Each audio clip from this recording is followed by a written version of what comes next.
can get into the match, we need to pick where we are going to play and then 4 maps that we're not going to play on. So we'll see exactly where we end up going. Could we possibly have a villa? That would be exciting to end things off. Clubhouse and Bank are grayed out, so that's not at all where we will be going in regards to right now. And Consulate will also jump in as Space Station gets the next ban. It'll be Border. So still on the board, Coastline, Oregon, and Villa. You'd imagine most of the time the Villa's going to get banned out. There it goes. Oregon versus Coastline. Are we going to see 4 unique maps this time around? Survey says no. Oregon knocked out. It'll be Coastline for the 2nd time in a row, and we'll see. Will the defense win more rounds than the attackers on Coastline? How is it going to work? Well, as we talked about in the previous match, it was hit and miss. It was back and forth. Nice even between the attack and the defense. And so, well, I mean, that could happen here as well. Coastline, as we've talked about even farther back, is the type of map that's becoming more and more relevant in the meta and played a lot, actually. So I think once, as a map gets played more and more, it starts to become less and less sided to defense or attack. People will start to figure it out, and whether the attacks were difficult or the defenses were difficult, they become less so. Yeah, I mean, on maps in particular now, a lot of the way the bans have been happening, I mean, look, the map we just had, EG Rogue on Coastline, Ying and Glaz were banned. We had Lion Capitao against SK and Obey. We had Maverick and Lion for C9 versus Mouse. Now, Maverick is technically a hard breacher, but how long have we gone where we haven't seen a Thermite or a Hibana banned by anybody? It's been quite a while. If you exclude DreamHack Montreal and you just simply look at Pro League, it's been ages. Usually Mira and then one of the 2 hard breachers will get banned out. Well, that's not really the case anymore. We've seen teams be able to run both Hibana and Thermite without any possible trouble whatsoever. Let's bring up the community vote, though, for you. So, who do you think is going to win? It's going to be Noble on the left, Space Station on the right, and 33-12-55 in Space Station's favor. A lot less close than I thought it was going to be. I mean, I think it's more so just the fact that Noble as a team has kind of been on the decline for Rainbow Six Pro League. Fair. Whereas Space Station has had that same staying power. If I recall, Space Station actually defeated EG to end the first half of the season. But then Noble also made it into the quarterfinals before getting knocked out by Millennium. And Space Station didn't have that same success. So it's always interesting to see because, I mean, same thing. A lot of people, put Mouse at, 15% for C9 Mouse, and they ended up coming away with a victory. So just because the votes might be low doesn't necessarily mean that all hope is lost. No, certainly not. At least if you're using Mouse as an example, it's definitely going to be a lot closer than the vote would tell us, but we'll find out. Yeah. Coastline is going to be interesting between two teams that are very, very aggressive. Noble in particular, and that was something that we observed in Montreal over the weekend, was that Noble, known for their aggressiveness, came to a halt when they played Boot Camp. Boot Camp was the only Latin America team there. It happens to be a region where a lot of times you'll get droned out and then you'll get pushed and you die. And they're so aggressive that I think a lot of North American teams that don't play Latin America teams routinely, they don't know what it's actually like to play that style of gameplay. And Noble made a course correction and started to play more conservatively, more patient. And there were a couple rounds in particular where it would come down to Noble defending and they just held angles. They didn't move. Nobody peeked. Nobody tried to take a fight. Smart style of play that you should be doing. But you know how teams that are aggressive have a penchant to be a bit too over-aggressive? I think Noble realized that they could tighten that up a little bit. And I think their play as a team rose directly alongside that. There's also something to be said about, if you expect somebody to be aggressive, maybe the answer is to be passive. Maybe the answer is to get even more aggressive. It depends on how you're trying to counter your opponent and what holes your opponent are leaving open. The thing is, when you go full aggro, you present more opportunities to your opponent no matter how you look at it. Mm-hmm. It makes it a lot harder to find the cracks, or it makes it a lot easier to find the cracks as opposed to if you're just playing a passive strategic game. And I think that's why you'll see certain regions start to lean towards the more passive, the more strategic, and some others will go towards the more aggressive because they're just trying to. It depends on your region's definition of the meta, right? As we talked about, Latin America has its own internal meta that does not necessarily translate to when they play internationally, and it can be the same for some of the other regions too. But again, it depends on how you choose to confront your opponents. Yeah. So Lion being banned out first. That's he's been banned 3 times today. That is correct. Lion is back to almost being an insta-ban. I wonder what has changed over the last little while to make Lion an insta-ban and Blitz also going down. So there you have it. We will once again go without a single hard breacher being banned by these teams. Yeah, definitely. Definitely interesting bans. The Lion, I mean, well, not really. The Lion's not surprising necessarily. I guess, as we talked about earlier, the meta is cyclical, and maybe Lion's just back in the meta. He's just what people are playing in scrims, and people are realizing, and oh wow, he's still good. Maybe we should get rid of him. It's entirely possible that that's all there is to it. These things do happen where sometimes, like a nerf will come down, and suddenly people think to themselves, oh, nerfed, well, not that good anymore, and they'll cease to play that operator as much, but then realize later on that, oh, still totally viable. That could be what's going on with Lion, maybe not, but either way, he's getting a lot of bans. I mean, there's still a pretty common, I think, opinion amongst a lot of pros that Lion is still too oppressive to play against in the circumstances that teams roll him out. It might only be at this particular level where it's really on display or really apparent, but teams can structure their attack completely around those 2-4 seconds of immobility for the defenders and just thrive off of the fact that nobody can move for fear of being seen and killed. And that's why I think a lot of these teams are realizing that the teams that tend to play Lion, at least up until we hit to the Paris Major, the teams that tended to play Lion the most were the teams that were winning the most. There's a direct correlation right there, and it's not even necessarily whether it's really successful. It's very similar to Glaz, very similar to Ying, possibly even to Blitz, where it's oppressive and it's unenjoyable and causes too many problems for defenders, whereas you said, just ban them. There you go. Now you don't need to deal with them. Yeah. They're the type of operators I like to refer to as no-chance operators, where if they play perfectly, then there's little to no chance that you're going to be able to win that. It's like a Blackbeard, for example. Blackbeard, maybe, even if Blackbeard only blocks one single bullet, if you both play a perfect round, and if say you enter into an engagement with a Blackbeard and you both play as perfectly as possible, you both instantly react and fire onto each other's heads, well, then Blackbeard wins 100% of the time. And those are the types of things that they exist in Siege, and they can be frustrating to deal with, and that's probably why we see so many people banning out operators like Lion. And Glaz, in fact. We saw that as well earlier today in the previous match. Instead of Lion getting banned in Rogue EG, Glaz got banned. And guess who got played? Because almost every round. Almost every round, Lion was there because Glaz was banned instead. So, I mean, Ying was banned too. I mean, this is another one of those no-chance operators. So there's definitely a lot of those operators that need to be accounted for, both on attack and defense. We're focusing on the attackers right now, but it is an ongoing battle in the operator ban phase, and I have to imagine without it, things might be a lot different, and maybe not for the better. So we'll start on the double bars for both of these teams. Right along with Yeti is the Buck. Incredible fragging potential for the IGL/captain. And look at that, trying to do some work with the skeleton key onto the smoke of Brian. They've got Thinking Nade over on the castle, so that's a good flexibility between this team. Of course, like we said, you can put Brian on that roll. Yeti will see through those metal bars, Brian, and the smoke will be gone. Brian has also been running the joint FMG, or the FMG and the SMG combo. Oftentimes not really running the shotgun. A couple times Brian even had the pistol with him on his smoke running impacts. I like that we're seeing a difference in how smoke is used. I don't know exactly what it does with the balance of the defenders. His second kill is going to go down as Heavy with that para in hand will dispatch Chala, the Valkyrie, leaving both Brian and Chala to do info work on those cameras that will still be available, as well as the Evil Eye for Redeemer. Yeah, he's got a good position here. He knows Sandwich is clear right this minute, and he could drop at any moment, but it's not necessary, as here comes the defuse plant under cover of smoke. Redeemer, what a shot on a crazy, but it's a trade. That is just peculiar. But regardless of the trade from Redeemer, there is still a diffuser planted just in the threshold of the doorway.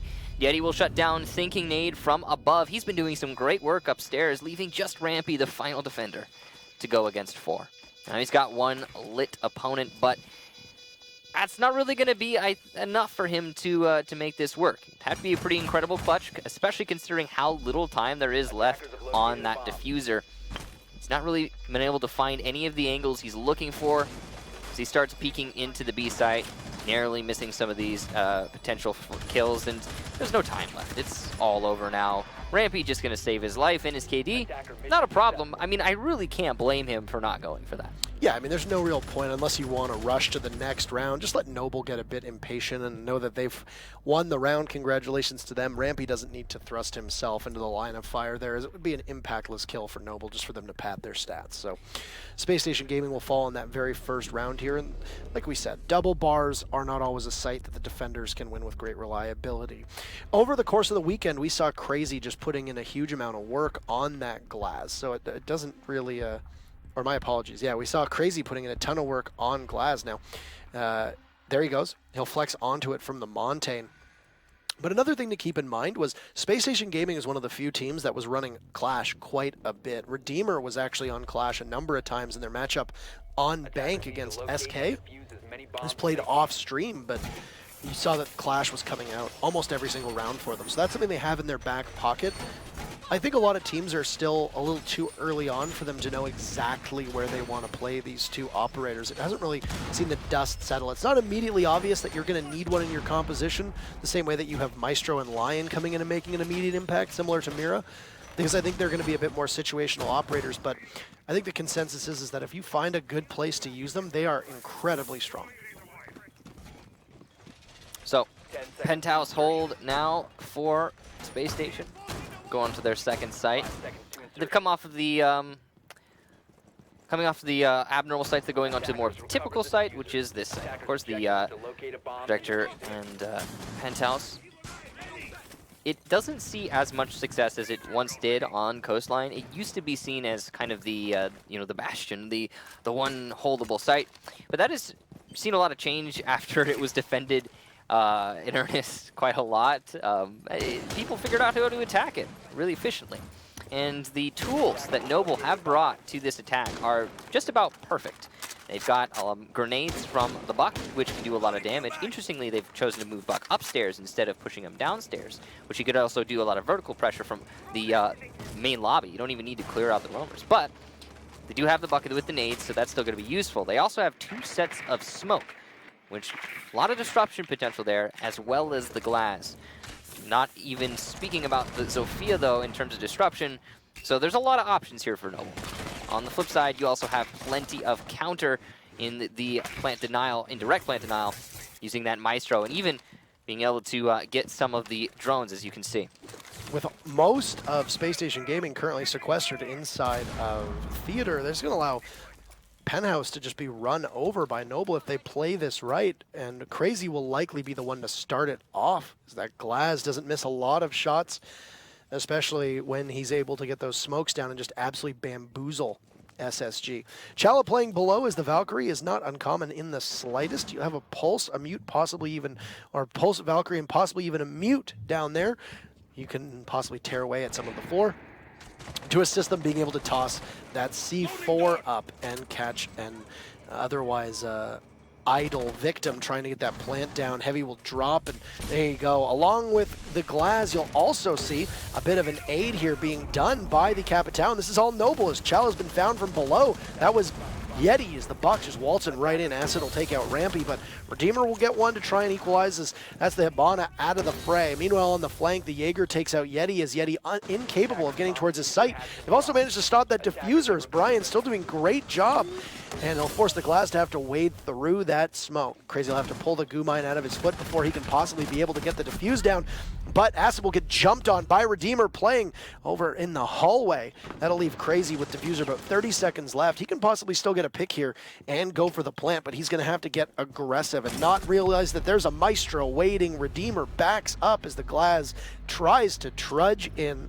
And Space Station Gaming will win their chance, or their second chance, on defense. So that round was a little confusing for me. Noble had the control. They laid down the smoke. The anti-plant was, the indirect plant denial was dispatched by Noble, so good job to them for that.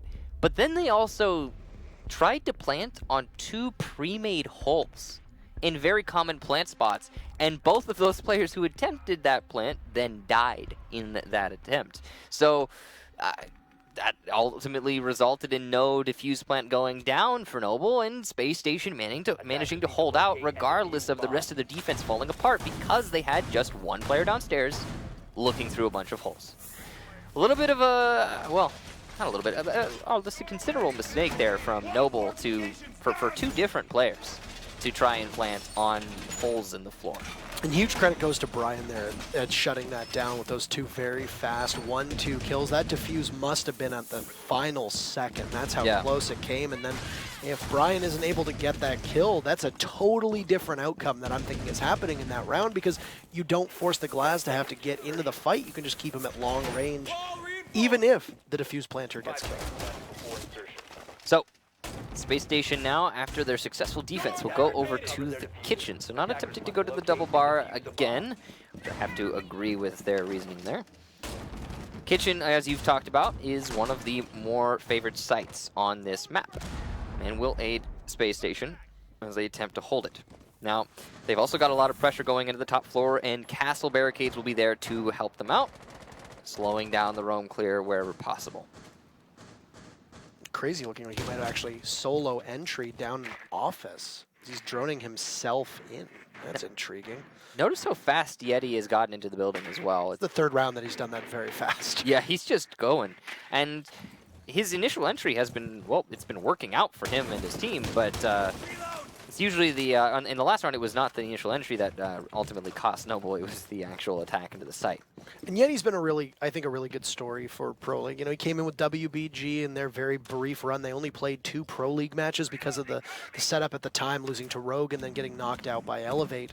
Actually almost beating Elevate as they went up, I believe, the first match on Chalet, 1-0 back when Chalet was actually in the map pool. But Yeti was one of the strongest performers on the team at the time, and he always seemed like somebody who would be poised to return, and he's been able to captain this team over here and has done an exemplary job with it, not just being able to call the right shots, but also frag well. So being able to find the ability, or being able to find a way for him to get in and have that ability, is not really too much of a surprise. And he'll help try to pave the way for his teams as he just dumps a frag grenade down onto that barbed wire situated by the window in kitchen. Also managing to get a camera, I believe, for his efforts. So an efficient grenade, to be certain. And you can see Noble, this is the worrisome thing. It doesn't seem like they really know what they're trying to attack right now. They've got players all the way over by delivery entrance. Looks like they're setting up right now to push into A. They've got Breezy with the diffuser in that position, but there's not a lot of pushing power going on here. And meanwhile, Space Station have good positions to deny this take from Noble. Yeah, and you can see that from above, the call being made as we head towards the closing moments of this round, that Space Station are going to need to maneuver themselves closer to the site, and the call is made as they have Rampy getting closer in. Yeti, meanwhile, has been downed, and he'll just be left to bleed out at top of the courtyard and see if anybody from SSG is going to be able to find him. But here we go. Execute coming in, and no top control whatsoever for Noble, so they're just going to have to try to take a fight on the main floor right now, and you can see it playing out perfectly amidst the smoke. Breezy will get the plant down successfully, and I don't think Space Station quite know what hit them. You got Crazy watching Cool Vibe stairs with the Glaz there. Acid and Chala will both get a kill for their teams, as Yeti is still down, so this is an advantage in favor of Space Station, but could possibly be a tough slog for them to be able to get this retake in. Just for a second here, Heavy looks like what should have been a headshot on Brian, but Crazy looks away for just a second. Rampy is there to capitalize. Heavy will push up now, trying to guard that diffuser. He's going to be crucial to ensure that the diffuse plant doesn't stop. The smoke still playing tight and low, but the diffuse going down by the Valkyrie of Chala. Chala will be able to get the plant. It's actually Rampy getting the diffuse off, and unbeknownst to Noble, he's protected by the rest of his team. Redeemer picks up a pair to close things out, and Space Station will take their second round in a row. Well, that was a decent plant from Noble. They got, I mean, that's the confusing thing. They managed to get a plant where they really should not have, but they were so spread out and seemingly uncoordinated. They had a downed player, Yeti, all the way over on the other end of the map, and they also had Acid in that general vicinity, attempting possibly to try and pick up his teammate, but it was not to be. And Acid did manage to get a kill, but he was not able to do any more damage after that, rotating to the top floor, trying to get vertical pressure above the diffuser that had been planted, but there were opponents in his way. The Valkyrie was still inside of VIP. All the while, the rest of the attackers who were trying to hold the post plant just fell apart. So that is the second round in a row from Noble where it seems like they really should have been taking it, and they just didn't. This is reminiscent of the first match of the day, Cloud9 versus Mouse. Cloud9 lost a lot of rounds simply in situations where they seemed like they were supposed to win, but just couldn't. Yeah, I mean, this has been a trend among a lot of teams where they just can't close it out in that dying stretch, right? Yeah. That staying power is part of what makes teams so special. And it's actually a pretty defining difference between these teams. And what separates the good from the great is that you don't choke in post plants. G2 and Paris Major would continuously be down 3v5, 2v4, 1v3, and yet they'd still win just because of the way they had it set up. They're calm under pressure. It's hard to train for that. It's hard to get yourself to a point where you can continuously do that. But once a team reaches that level, it really helps separate you from the other teams in the same class of play. Yeah, I think that honestly, a lot of it just comes down to individuals overthinking it. You know, when you get into a situation where you're like, oh, I need to hold this diffuser, you start to overthink. You start to position yourself a little bit too much. You just need to keep an eye on what you need to keep an eye on and just not mess it up. I mean, for example, we saw that Capitao in the last round, I believe it was Heavy, on the kitchen window. And he went behind the secondary wall outside of that kitchen window because he thought to himself, I need more cover. I need to protect myself. And that was not the right play because by going behind that second wall, he lost visual on the Jaeger who just stuck the disable of the defuse. And that was it for the round. I mean, he did also die, but even if he had stayed alive there, behind that secondary wall, he would not have been able to deny that disable. So, yeah, I think a lot of it is just people overthinking what they need to accomplish. It also falls down to comms, too, right? You know, a well-oiled machine able to give accurate, clean, and fast calls will be able to help your remaining players clutch that round, whether you are in a post-plant situation or whether you're just playing defense and trying to prevent the plant. Those calls are vital, and being able to coordinate and communicate like that takes months, possibly even years for some of these teams to gel at, and that's with roster changes all happening at the same time. Into this action, though, we are halfway through round number 4. You have Yeti from above, good control at the time being inside of Hookah and Aqua, but the first impediment they're going to have is thinking Nade that castle playing on Cool Vibe stairs. They have managed to get control of Billiards pretty quickly, and Yeti's going to do a lot of damage here with his shotgun, opening things up. The grenade actually could land right on top of Cool Vibe stairs, but it just narrowly misses. Some damage done to Yeti from the L hallway, and he's now just inches away from death. Great positioning here from Rampy, but he's going to fall off. Now that the pressure is applied, he knows he doesn't need to linger and can simply go back to the site to deny the plant and play the objective. So good, he's able to burn about 40 seconds off there. Redeemer will find his target onto Breezy. Yeti very low on HP, but thinking Nade will require a pickup after being downed. So absorb a ton of damage. Redeemer picks up a second kill. Crazy! Oh, Redeemer's all over the place as Yeti can't push up. And he's still got his sights trained, waiting for Acid and Heavy. Rampy on the flank, though, as Redeemer will find his fourth. All but one. Waiting to see what Heavy is going to be able to accomplish. Will there be a courtesy here as Redeemer vaults in? An ace! Redeemer will claim every single one. That Maestro, boy, great maneuverability and a parkour flank to get the final kill needed for every single one. What a play from Redeemer. Some huge miscommunication going on there for Noble. You saw the Sophia stepping into the hallway after 2 of his teammates died from the blue stairs. And not looking at the blue stairs. Definitely a little bit of a whoops from Noble, allowing for that push in the first place and then having absolutely no follow-up. Space Station seemed to be in the driver's seat of this first half. As they move to the final round of this first half, they will be defending Penthouse Theater, a site that they previously were successful on. In fact, their very first win. So here we go. They'll manage to have won every site they've played on now, as you noted, as they just won the bars, which they had lost the first time. We'll see if they can get Penthouse a second time around. It was really a round that Noble fell apart, and it wasn't necessarily a convincing one from SSG. So we'll see if they're able to emulate that. Yeah, as we talked about earlier, the first 2 wins for Space Station seem to be Noble having the edge and then not being able to finish it out. So, Space Station setting themselves up much the same as they did in the last attempt for this site. Wow, look at that, Redeemer. 10 kills, and look at, nobody else has over 3. That is pretty crazy.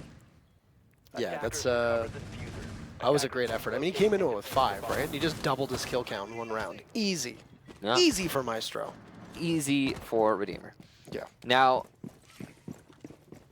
this setup is going to be, again, very similar to what they had in the past. They are going to be facing against the Glaz yet again.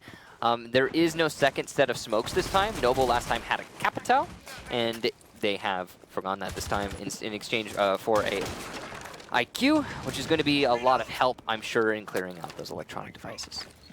Pretty astonishing, though, that the defenders are able to put such a stranglehold on this, especially with the way we just saw the Rogue EG match. Like I said, I know you said that once you play matches more, it typically tends to close in a little bit, but Coastline has never been a map where we've really expected the defense to be able to run up the score here. You know, you have to try and keep it close by winning Kitchen maybe once or twice, and then maybe getting lucky elsewhere in order to take 3 of the 5 rounds. Well, by Pro League standards, Coastline is still somewhat new, and you have to keep that in mind. I know it's not a new map anymore, but when we're comparing it, what? Okay. Well, Thinking Nade's gone now. Crazy, a random spray through the wall, it seems, and he manages to get a kill onto the smoke. That's a lot of damage done there. So, good job to Crazy. Anyway. That was a beautiful shot, especially onto the smoke. This could possibly be Noble just opening up enough to be able to squeeze out a win here on this round in particular. Just because, you know, you've lost probably your best utility here outside of a C4. Trying to control the recoil of Maestro's LMG as Redeemer, and you'll have a Nitro Cell, as I'd mentioned, able to find a kill onto that, as you also had Brian jumping in too. Brian was pivotal last time around on this round, just playing underneath. If it wasn't for Brian, this would have been Noble's.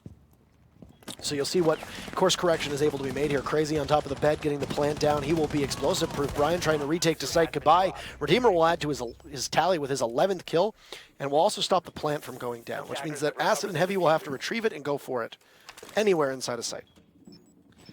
You can see the flank here from Rampy. He's got the information from those marks being called out. Shala's going to be able to get Acid, though, and the final attacker, which is Heavy, will go down to Redeemer. Space Station absolutely locking out that site. You've got, you know, X dozen bullets that are in there. You just need to keep spraying and spraying and spraying and spraying, and the Aldo doesn't have that much recoil to manage, especially at such short range. And Redeemer gets the kill, and that was his 2nd kill as well. So he's got a dozen at the moment. Not bad as we head into the 2nd split. So the attackers here from Space Station, they are bringing a Ying. It's always, if it's not one thing, it's another, right? Lion's banned, then Glass is going to see play. Glass is banned, then Lion's going to see play. And sometimes you'll just see up Ying for those Candelas, and that seems to be what Space Station are favoring here. Now we've seen in the past how useful Ying can be on a penthouse attack. It seems like they're going to instead at 6-pick into a Glass. So again, if it's not one thing, it's another.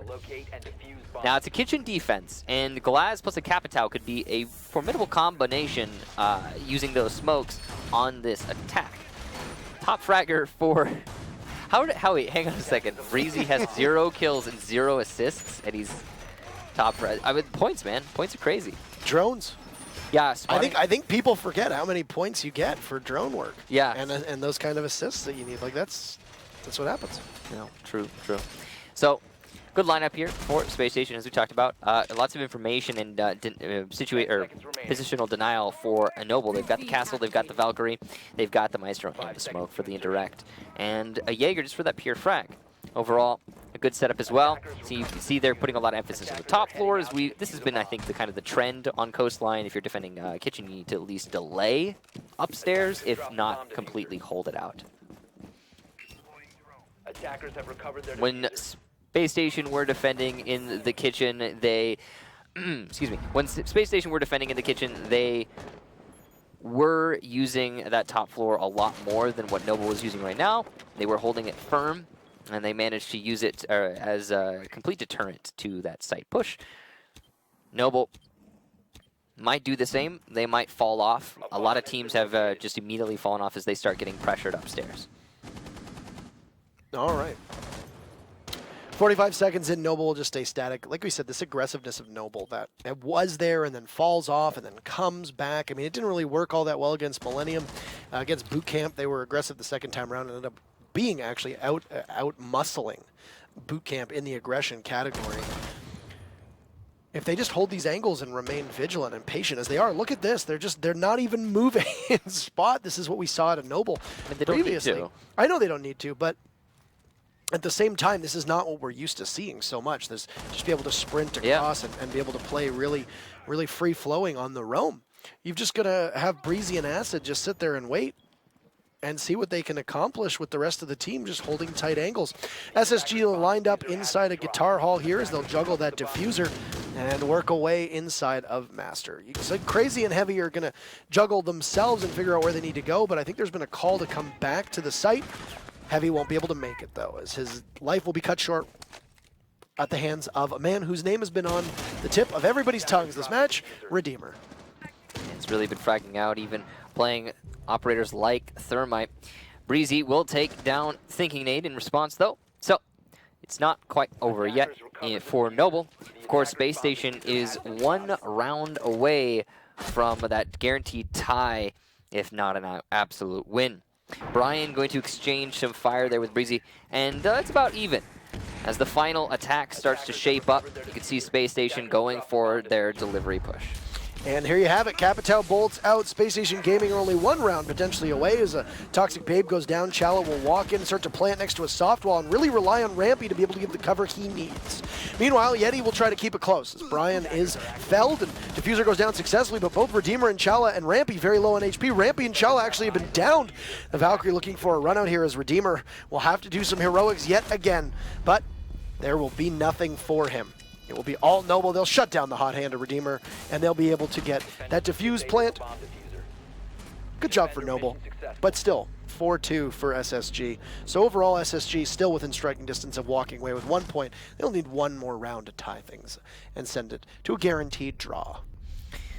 So, we are going to do just a little bit of a break for just a moment, and we can talk about what happened in that last round. So, one big thing that stood out to me there is how slow Noble were in their attack.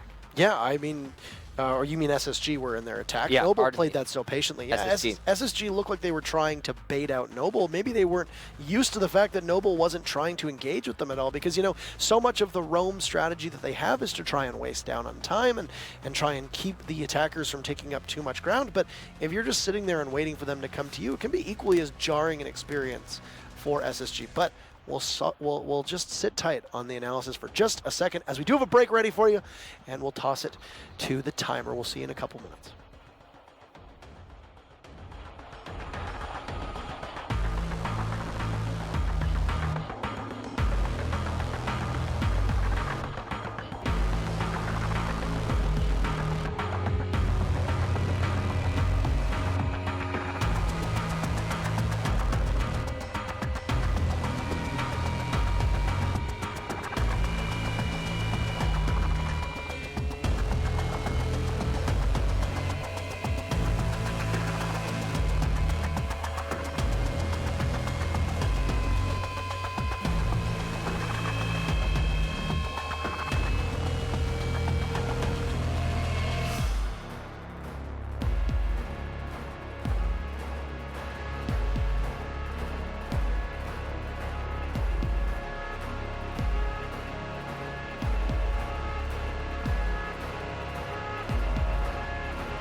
Stylish on the outside, savage on the inside.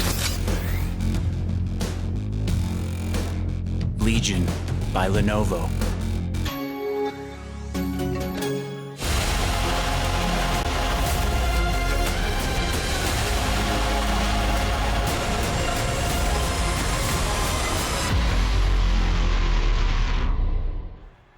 Welcome back, everybody, to our final matchup of the day. Over my left shoulder here is Spacestation Gaming. Over my right shoulder here is Kickstar, and then over his right shoulder is Noble. And we currently have Space Station up 4-2, as we had just switched sides and seen what Noble could accomplish on defense. Yeah, and going into Noble's own defense, they look pretty good. Because, again, as we talked about before the break, Space Station was pretty slow in their attack. And once they figured out where they wanted to push, they didn't really have as much manpower as they needed to make that push happen and then hold out the post plant. But yet again, I mean, we see a situation where a team is unable to lock out their seemingly sure victory in the post, being able to hold that diffuser plant. Just was not to be, I suppose, but we could still see SSG change that, as we talked about before. They're only 1 point away from pushing this into, if nothing else, a draw and potentially still a win. Yeah, and I mean, Space Station Gaming currently in the thick of a hunt for a playoff spot, right? You saw on the standings, which have been somewhat updated while we were on a break there, was EG is now vaulted over Rogue for second place. I think it's 16 for SK, 14 for EG, 13. We can actually bring up the standings here right now as we're waiting. So there you have it, 16, 14, 13, and 11. Noble to walk away with 1 point or even 3 would be able to move them up to Space Station. Here's the biggest issue, is that you look down, Obey Alliance having a rough go of it. That's a problem, is they've only had 4 points thus far, and there's only 6 weeks left now. Or, well, I guess, yeah, it'll be 6 matches starting as of next week. Obey need to start getting the points right now because there's a logjam above them. Even if they walk away with a victory next week, they still can't catch Cloud9. So they're going to need at least 2 consecutive victories and then a loss from one of their opponents in order to move themselves out of that auto-relegation spot.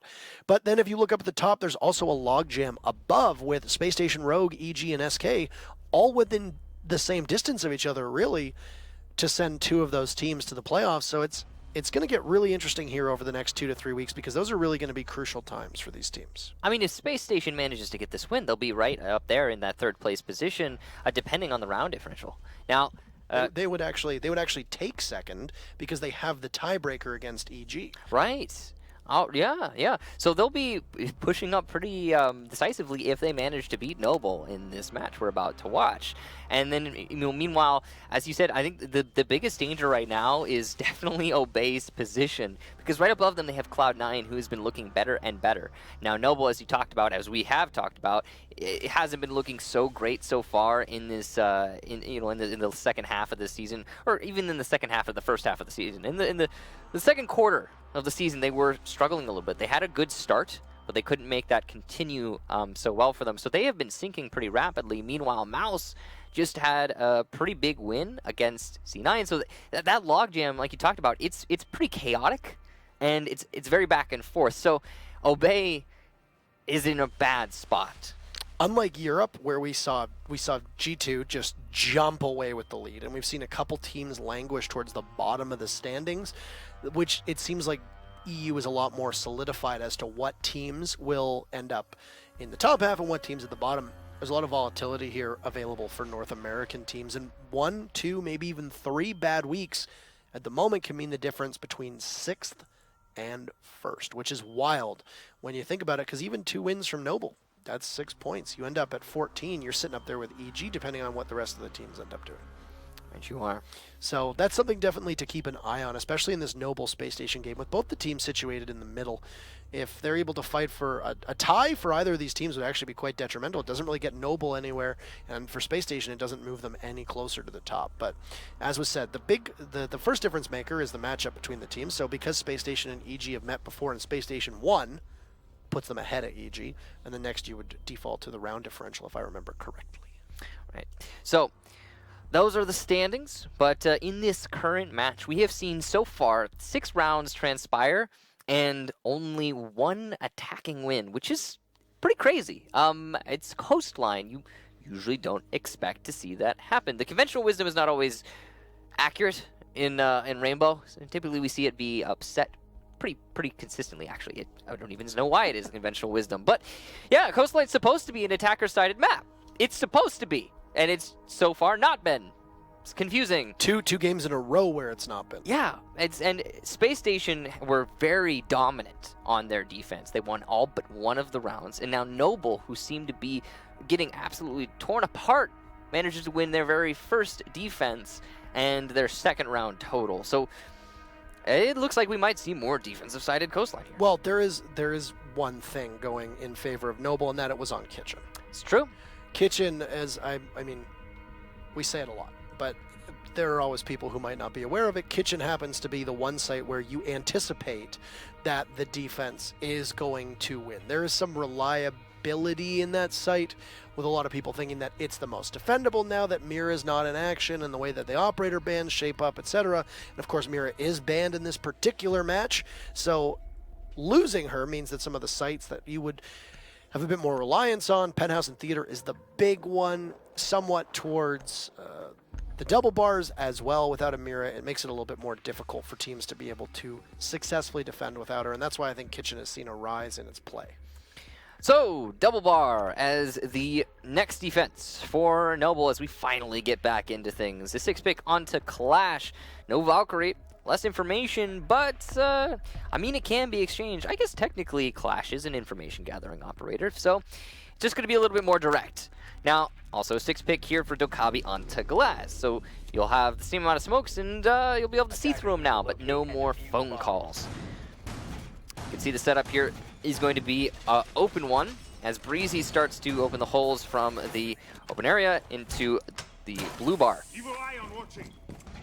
That's a really great position to have open up if you are going to be roaming heavily on the top floor. It means you can at any moment jump down and apply pressure to the attackers as they push in through that south lobby, or the south office, if you want to call it that.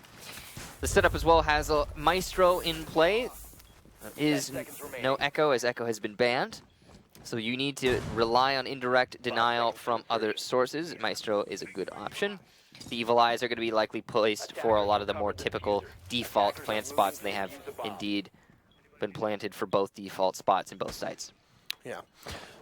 So we'll see how bar shapes out. We've only seen it, well, we've seen it twice actually earlier today. Noble won it the very first time, and Spacestation Gaming won it on their defense, and a big part of why that happened was the way that they were able to take map control away and then clear out around it. Then it made it easier work for Space Day, or my apologies, the way that they were able to. Oh, you ever just lose your thought? It's one of those days. It happens. It's one of those days, man. Yeah, no, it happens. It's one of those days. One of the ways that they were able to win it the first time when they went through bars was Noble swept through, took out all of the roamers, and then collapsed on the site. The second time around, that's where my thought was going. Was here we go. How did Space Station win it the second time around? Was, well, you have Redeemer kill everybody. And primarily, it's true. Primarily, the way that happened was he was playing on Cool Vibe stairs, and you had 2 members of Noble push through in that direction, and then the third one just not make the call to look in the right direction. So we'll see what happens. As Crazy playing on Clash will be an interesting thing. It was Space Station that I said would probably end up playing the Clash, but no, this time around it's going to be Noble. The Grenade eating half of his HP's worth of damage, and he is doing a lot to help open up this site. As you can see, applying a lot of pressure to Sandwich and the bar, which are 2 of the main anchor positions to hold on to the Sunrise bar. But he's not able to directly apply pressure. As you can see, he's opening the holes, but not choosing to use them. Crazy going to be disrupted by that Zophia's lifeline, and no follow-up, so kind of just some wasted utility. But at least the information has been called out. They now know Crazy is playing on the blue stairs and waiting for his opportunity to push.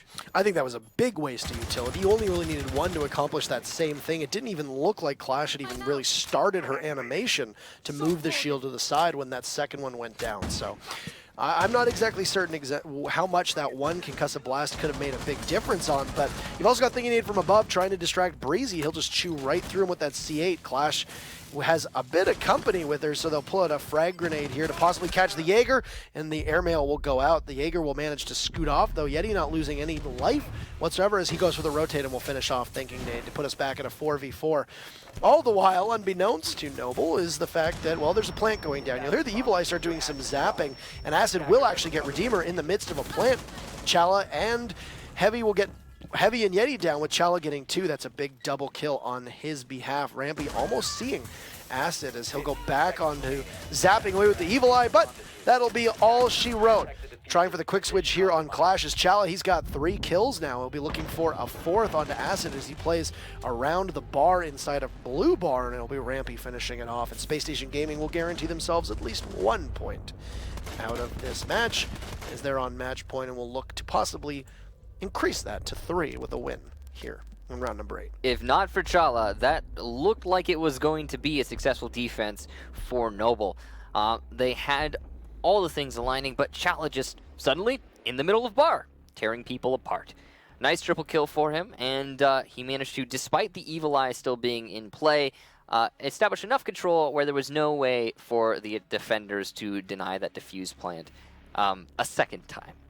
So, Penthouse Theater, the next site for a Noble, and Space Station have the right tools for the job. Even if they 6-pick again off of the Dokkaebi onto the Glass, yeah, there it is.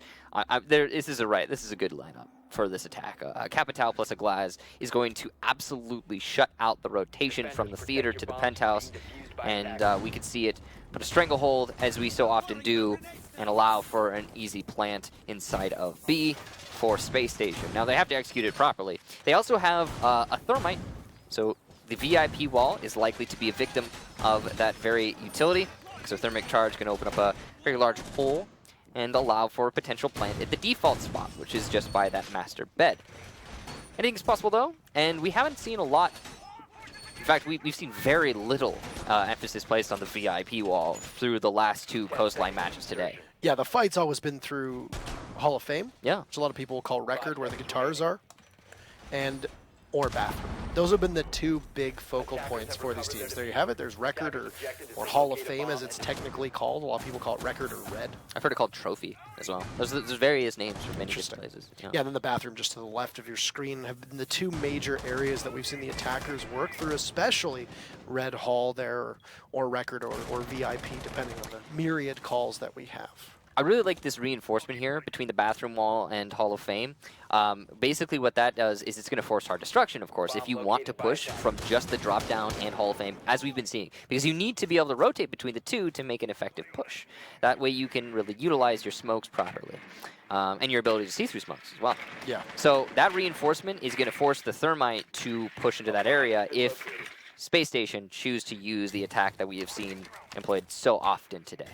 One thing to keep in mind with the defensive lineup that is on Noble's side of things is they have no utility to deprive a hard destructor from getting any walls that they really want. Yeah. That Thermite will be able to just walk right in and be able to open up VIP if they want to, because there's no Bandit or Mute available for them. To be fair to that logic, I mean, it's hard to have those Bandit batteries stay alive on the VIP wall. As you can see, we do have Chala repelling on the main site window, the big east window, and he could get at least 1 panel open for his Thermite if there were Bandit batteries. But it is a layer of defense that they just don't have to chop past. Yeah, they don't have to worry about dealing with it. So Chala's taken some damage very early in the round. Roughly about a minute ago, he sustained about 25 damage, and we're not exactly certain why, but this is just as we take a look at what's going on with Redeemer as well as Rampy at the moment, is execute happening, and then Rampy will just watch the cutoff here, but he'll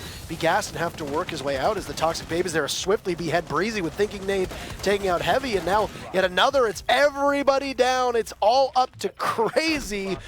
He'll start with Thinking Nade, but he's got 3 more to go. He sees the Capital, and Chala will be there. Chala. Excellent job on his behalf. That'll be a 6-2, and the fastest map of the day Spacestation Gaming will vault up to second in the standings. And what a performance from all those players, especially the ace from Redeemer. Yeah, truly a dominant one there for Space Station. They seem to be proving themselves worthy of their spot that they now hold. And that attack in the final round was so well coordinated, can I just say. They did dedicate themselves a little bit too much to that plant. You saw the Thermite go in and try to plant in smoke and under an Evil Eye and took a lot of damage really quickly, died before he could get the plant off. But it didn't matter. That's the most beautiful thing about that push from Space Station, is that it didn't matter because they had so many bodies there. They're going to get the plant off. There's nothing to do, nothing you could really do to stop it unless you get a C4 to get multiple people in one fell swoop. So